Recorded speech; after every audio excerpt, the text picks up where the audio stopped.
co-founder of an organization called Menstrual Health Action for Impact. We're India-based, but we work in India as well as globally. I also coordinate the Global Menstrual Collective, which is our global advocacy body.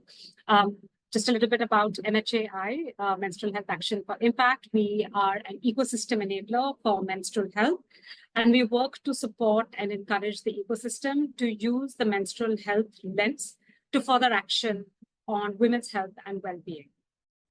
So in India, we have an extremely rich and diverse landscape of sector stakeholders who work on menstrual health and hygiene, from government at various levels, national, state, and below, civil society actors, so INGOs, NGOs, UN bodies, the private sector, social enterprises, startups, health tech and femtech organizations, as well as academic and research institutions. So it's a very vibrant ecosystem that we have with lots of opportunities.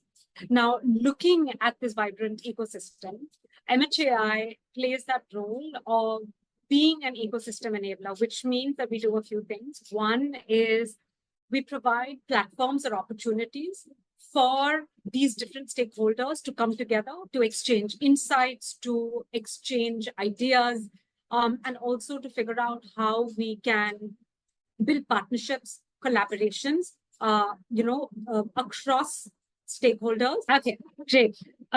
So MHAi is an ecosystem enabler. We get a lot of our insights or the fodder for our work in India, given this kind of diverse landscape. So we learn a lot here.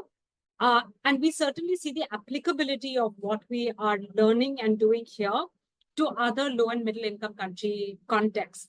And that just doesn't mean South Asia, but also beyond South Asia, to looking at countries in the African continent, but also in the Pacific, in Latin America and beyond.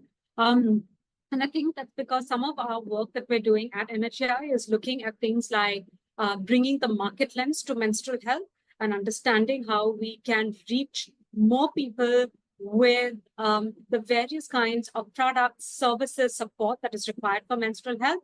And what does that mean when we're looking at it from a market lens or from a market perspective? When anyone asks me this question as to what brought me here, there's actually very clear images of girls and women who I've met and their personal stories that got me doing what I'm doing, and that will keep me doing what I'm doing. Very early, as a student who had just finished her school and I was starting college, I had the opportunity to do an internship in a school for children with disabilities. And I mean, I was young, I was 16 years old. I hadn't seen anything of the world. And I met these girls with different types of disabilities, including some very severe locomotor disabilities, as well as intellectual impairments. And they were just a few years younger than me. You know, they were 14, 15 years old. And they were in school. They also had their periods, and they had no understanding or capacity to be able to take care of themselves during the periods. And the teachers and the caregivers in school were wonderful. But even for them, I think there was a lot of challenge in how do we help this girl who's wheelchair bound, who also has very limited movement of her arms, to figure out how to change her pad.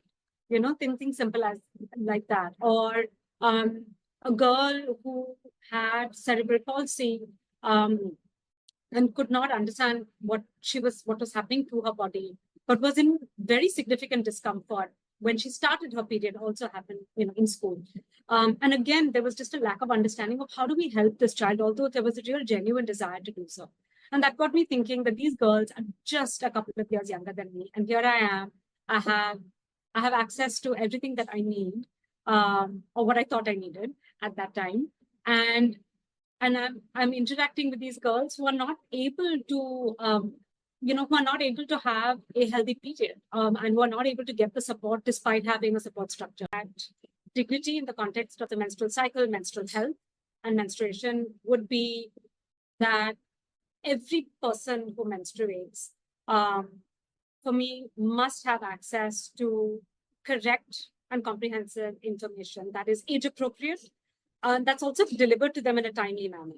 We can't wait until you're 20 to know what a menstrual cycle is. So I think correct, comprehensive, timely information about the body, about the menstrual cycle, about menstruation.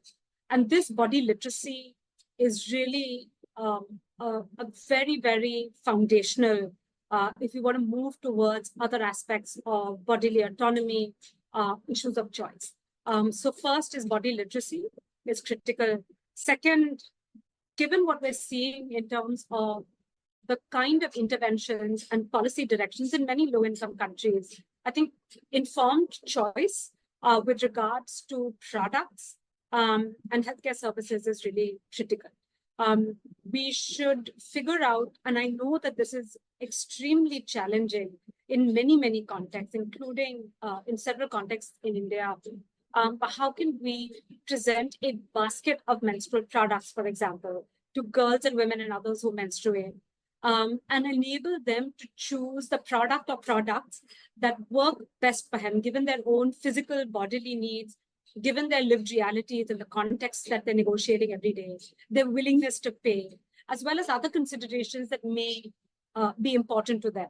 For some people, environmental considerations may be important, and for others, that may fall lower down in the list of considerations. So I think that we have to figure out how do we move towards informed choice. The third, for dignified menstrual health, would be that you need a bunch of supportive infrastructure for menstrual health, and so infrastructure and services. And so if the infrastructure is water, sanitation, disposal, and waste management, then how does one build that? Build that out and make sure that it is gender responsive. Very often we look at it only from the context of menstrual hygiene, but it should speak to the larger gender considerations. And how do we do that? And the other piece of services is health services. We're increasingly seeing a lot more attention to menstrual health in all its beauty and complexity, but we don't have corresponding health services that enable that. So how can we ensure that dignified menstrual health is brought into the conversations around healthcare delivery for girls and women and other people who menstruate? So I think that, taken together, I would say these are some of the critical pillars. Underlying all of this has to be the issues of destigmatizing, female bodies, destigmatizing processes that women's bodies, girls' bodies go through, and that also includes the menstruation. So I know some of us use the word normalize menstruation. I think we need to work on that as well. But the destigmatization is not uniform for all of us who do menstruate. It is diverse. And while there are some cross-cutting commonalities across our work, across our needs, we all need information, we all need products, we all need services, we all need infrastructure. But there are certain unique needs and considerations that each group may bring. So one is, over the years, I've broadened my the way I look at evidence. I think that academic or rigorously done research is a very important piece that we must have. And we've got great researchers and academics all across the world and in India who are doing good work. And we need to draw upon the work that they give us and figure out how to translate those insights and learnings to programmatic and policy recommendations. But I've been very lucky that I've been surrounded by organizations, implementing organizations who have just fantastic insights from their daily work with communities. And for me, those insights must also constitute as evidence. They are not done in an academic or in a robust research methodology or employing robust research methodologies, but they are very they're very insightful, they're very revealing of people's and communities' experiences with menstrual health. And that's critical for us to hear, to synthesize, and to use when we are framing programs, when we are proposing policy asks and policy recommendations, when we're going to donors to let them know about where their investment can really begin to push this. And I think that, so one is, the two challenges I want to overcome is, one challenge is making sure that usable evidence is more easily accessible to more people who are doing the work across sectors. The second is, how do we make sure that we are representing the different kinds of evidence and insights that are emerging, and enabling that to be heard and used, for program policy and to drive investment. So I think that's one thing. The second one is one on collaborations, partnerships, and exchange. In India, we've been lucky that we have, as I've mentioned, such a rich landscape, very diverse, a lot of intersectoral action, a lot of players. And for us to really make that big dent to take menstrual health forward, we have to figure out how we can work better together. And those, that may not be formal partnerships or signed agreements, or a donor and a grantee relationship, but how do we enable that exchange of insights, of ideas? How do we get people to partner? Say, if you're working in the same village that I am in and you provide health services and I'm providing menstrual products, how can we ensure that we're reaching the same group? How can we align on certain messaging? So how do we kind of create these spaces for greater exchange, collaboration, and partnerships is key. And I think even at the global level, this is critical. Even if we step back and look at the larger menstrual movement, you've got collectives and networks across the world, from low and middle income countries and from high income countries as well, that have networks of organizations that are doing the work on the ground.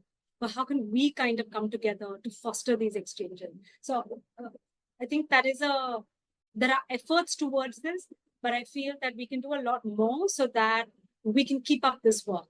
The other reason I think that both evidence and the need for collaboration is key is menstrual health is a very intersectoral or intersectional issue.